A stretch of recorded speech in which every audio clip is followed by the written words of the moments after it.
We have previously talked about Familia's show went to terrifying lengths to rid themselves of so-called curses like Theperins, who tried to gouge out their daughter's eyes, convinced it was the only way to save her. But this Sony goes even further. It's a case that shocked the Philippines, a brutal killing wrapped in rumors of cannibalism, drugas and dark magic that centers around Aquiat rural home in Maguindanao, the three brothers who lived their thieves. It's the story of the Amil brothers, a family tragedy that spiraled into something far darker than anyone could explain. It happened in February 2014. In a small community called Pariknobd, part off Barangay Kamasi, in the town of Impatuan for days. Neighbors had heard disturbing sounds coming from one particular house, shouts, scuffling screams, but no one stepped in this part of the country to keep to them's Elvenerving. In someone else's business as pishly, when it comes to family matters was seen as crossing a line. Still, as time passed, something began to feel wrong. The screams suddenly stopped. House went quiet, concerned. Then neighbors reported it to the authorities, asking for anyone to check inside. And when police arrived and entered the house, what they found left even seasoned officers shaken. The body, a middle-aged woman, lay on the floor. Blood had drained from her body, her eyewear missing, ripped out, not with surgical precision, but with force. Scars and bruises surrounded her eye sockets. Suggesting struggle. Her throat had been slit open, her abdomen sliced, revealing that her internal organs had been removed. Then came the worst detail. Was later revealed that parts of her flesh had been eaten. The victim was identified as Arima Amil, known in the village as Masala, a 56-year-old mother of three, and the prime suspects, her ounces, 35-year-old Dante Amil, 21-year-old Paroyan, 18-year-old Ibrahim So, who are the Amil brothers. And how could something like this happen? The family lived in a wooden shack worn down by the elements, sinned, almost hidden among the trees on the outskirts of the village. Life in Paranabato was quiet, remote. There were no immediate neighbors, just bushland. Wind and silence. Their house stood apart, and so did their family. Not much is known about the brothers' upbringing. Their father was absent, and their mother Musala raised them alone. They ran Asmal farm to survive. Like many in Theria, the family was part of Themaro-endogenous Muslim community. Follicles began to quietly question whether the brothers still followed any teachings of the faith. There were more unsettling ones. Some said that in weeks before the murder, two of the brothers, Dante and Ibram, had been seen acting strangely. Their faces would change, eyes wide, mouths twisted, after an instinct something unknown. Some suspected drugs. Others said it wasn't just drugs, something darker than comedy. Whispers about their lineage, stories passed down in hushed voices about an ancestor who wasn't human, about a bloodline cursed, about a presence in thought house that didn't feel quite human. Some even claimed that both the mother and her sons had undergone rituals with local shamans to drive out whatever spirit had attached itself to them. And for those who passed by their home at night, there were stories of strange sounds, of shadowy figures seen through cracks in the wood, of the heaviness in the air that made people walk faster, race forward, never looking back. To the brothers, there was nothing unusual about themselves. They didn't see misfits when they looked in the mirror. They worked like others in the village, spoke like others, and went about their lives without drawing too much attention. In their minds, the real problem wasn't them, it was their mother. Whenever asked about their, all three insisted on the same things: was possessed. They spoke of evil spirit that lived inside her, of strange behavior they believed wasn't natural, according to village rumors.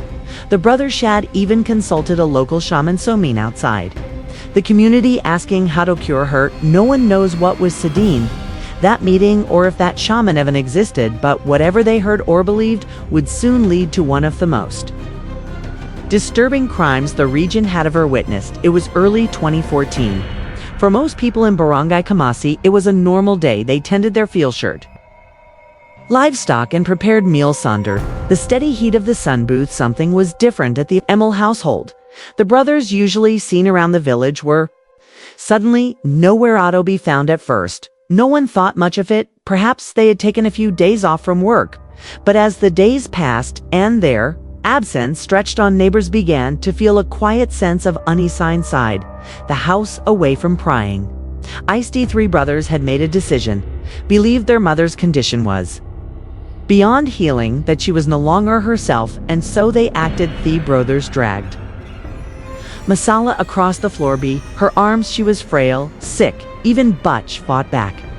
She kicked, scratched, twisted her body. With what little strength she had, one of them tied her hands to a wooden post inside the house. Her body collapsed to the floor, bound and helpless, and then they began to hither, not in rage, not in panic, but with a cold, unsettling calm. One after another, they punched and kicked her while mumbling a phrase over and over. "Everything we're doing is to set you free," some witnesses later claimed. The violence lasted for days.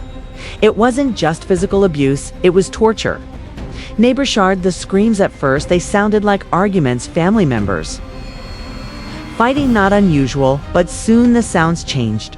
They became cries of pain, screams of Simeon in agony. Still, no one stepped in's house, was remote, and many in the village preferred not to get involved in private matters. They informed the barangay captain, who brushed it off. "Maybe someone just got hurt by accident, let's wait and see," and then silence. The screaming stopped. The house went quiet again. This time the neighbors knew something was wrong. They urged the barangay captain to call the police. When officers arrived, they called out Nonswire. They forced the door open and found themselves face to face with Onef, the most horrifying scenes they have ever witnessed. A woman's body lay tieto, a wooden post, blood soaked into the floor beneath her. Her clothes were torn enough to reveal the gaping wounds across her neck and chest. Her throat had been slit so deeply, as one investigator dispute, her head was barely still attached. Her chest had been opened. Her eyes were gone, the sockets hollow, and her stomach empty. No organs remained. Whoever had killed her had also removed her. In sedesum of the officers and local officials who arrived at the scene become physically sick, not from what they saw, but from what was described aloud. Police dug deeper. They tracked down the family's long absent father. He claimed Meadow know nothing, hadn't lived with them, hadn't seen the boys in years. He denied nay involvement. News spread quickly, and so did Theramers. Some said the Amil family had always been cursed, that this was the work of a spirit, maybe even something demonic. Others said the brothers had come ghouls themselves. The three brothers were brought into custody. At first, they denied everything. They claimed to know nothing about the murder. They insisted they were innocent. Button. One of them broke and confessed. One asked why his voice shook and tears ran down his face. "We just wanted to cure our mother." He said they insisted he hadn't wanted to hurt their mother and to save her. She had been seriously ill for some time, but they had no money for medical care. Instead, they turned to belief, to folklore, to a shaman, though no records were found of what this shaman had said, or if he was even real. The brother said they followed instructions, some kind of guidance that convinced them their mother was not simply sick but possessed, and that possession in their minds could only be driven out through force. Still, no one in the community could have imagined it wouldn't the way it did. The injuries told a clear story. Senior Inspector Ronald D. Leon, leading the investigation, confirmed Muzala had been bound for a long time before her death. Bruises along her wrist and arms showed how tightly she had been tied down. Nearby police found a new sheet. It was stained with blood. Investigators believed it was the weaponist to cut open her throat and chest. Ethod also likely been used to remove her retinol organs, which led to the most disturbing question of all: what happened Edo? The organs whispers became accusations. People wondered aloud, had the brothers real anatomy them? Eventually, police got the confirmation. They didn't want the answer was yes, according to officials, and latter confirmed by the brothers themselves. Cutting open their mother's body, they consumed her internal organs. They ate them directly from her body. The Amil brothers were deeply rooted in superstition. That belief system, twisted, misunderstood, or manipulated, may have been the reason behind the act of cannibalism. With their confession, nothing about killing made sense.